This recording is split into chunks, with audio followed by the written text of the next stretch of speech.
ایران نے شہید رہبر اعلیٰ کے جنازے کے موقع پر امریکہ اور اسرائیل کو کسی بھی قسم کی جارحیت سے باز رہنے کی وارننگ دے دی۔ خاتم الانبیاء سینٹرل ہیڈ کوارٹر کے کمانڈر علی عبدالحی نے خبردار کیا ہے کہ کسی بھی حملے کی صورت میں فوری اور شدید رد عمل دیا جائے گا۔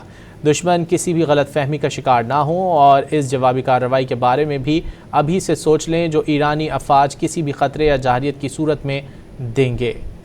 ایران نے شہید رہبر اعلیٰ کے جنازے کے موقع پر امریکہ اور اسرائیل کو کسی بھی قسم کی جارحیت سے باز رہنے کی وارننگ دے دی۔